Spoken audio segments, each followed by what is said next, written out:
پەرەستەندنی ناڕەزایەتی خەڵک لە دژی کۆماری ئیسلامی و پێویستی پشتیوانی ماڵی لە چین و توێژە هەژارەکانی کۆمەڵ.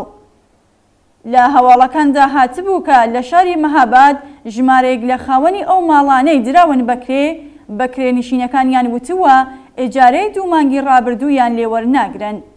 ژمارەیەک لە بازاریانی کوردستان کە لە مانگرتنی بەردەوامی 2 مانگی ڕابردوودا بەشدار بوون توانایی پەرداختی چەکی بانکی تاجرەکانی بازاری تاران و تەورێزیان نییە و داواکاری و دواخستنی ماوەی پەرداختی قەرزەکانیان بوون.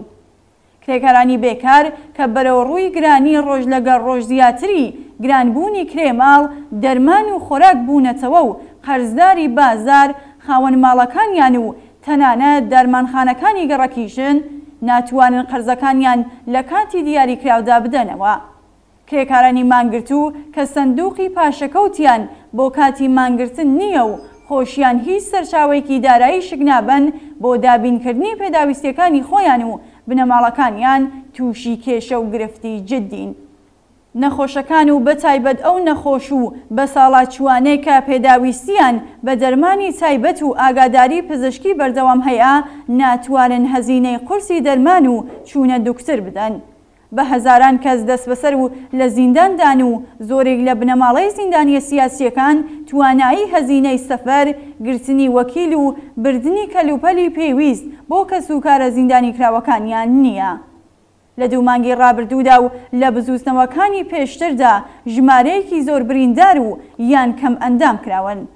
دابینکردنی هەزینەی دەرمان و چارەسەر لە بارودۆخی بێکاری و گرانی ئێستادا بووەتە گرفتێکی جددی بۆ هەزاران بنەماڵە.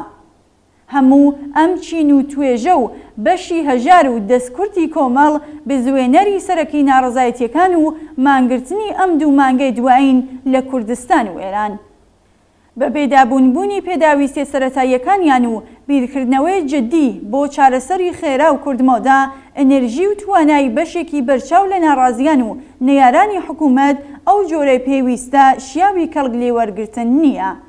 ڕێبەرانی ئەمەلی ناوەندە مەدەنیەکان ئەو کەسایەتیانەی جێگەی متمانە و ڕێزن لای خەڵک ڕێکخراوە سنفیەکان لە هەموو شار و گەڕەکێک دەتوانن ڕێگە چارەی کوردماوە و خێرا بۆ ئەم گرفتە بدۆزنەوە.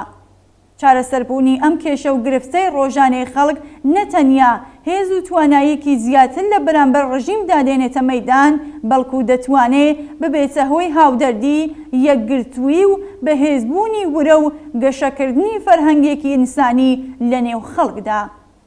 لەگەڵ بەرەو پێشەوە چوونی بزوستنەوەکە دەکرێت سەرچاوەی ماڵی و تەدارکاتی پێویست لە سەرمایەی هاوکاران و ناوەندە حکوومەتیەکان بۆ پێداویستە سەرەتاییەکانی هەڵسوڕاوانی سیاسی و ناڕازیان دابین بکرێت. بەڵام لە کوردماوەدا و لە حاڵەتی نەبوونی سندوقی مانگرتن و نەبوونی ئیمکاناتی ماڵی بۆ دابینکردنی ئەو پێداویستیانە باشترین ڕێگای ممکن هەمان هەوڵدانی بە کۆمەڵ و گشتیە بۆ چارەسەرکردنی کێشە و گرفتەکانیان.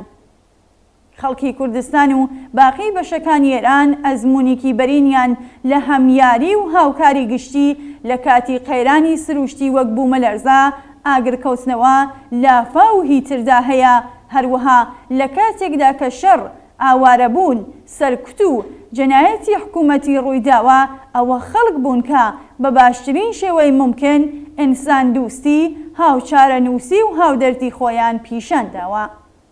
هەوڵدان بۆ دابینکردنی سندوقی مانگرتن، دروستکردنی سەرچاوەی دارایی بۆ ڕۆژ و مانگەکانی داهاتوو لە کاتی پێویستدا باشترین ڕێگای ممکنە لە بارودۆخی دژواری خەباتکارانە و تێکۆشاندا.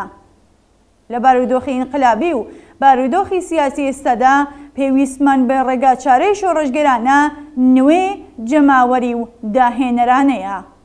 بۆ بەهێز و پچەوکردنی ڕێزی جەماوەر و بەکارهێنانی ئەو توانایانەی کە لە ئارادان پێویست و زەروریەکە وەڵامێکی گونجاو بە نیازمەندیەکانی واقعی و هەنووکەیی چین و توێژ و کەسانی دەستکرد لە باری دابینکردنی پێداویستە سەرەتاییەکانیان بدەینەوە.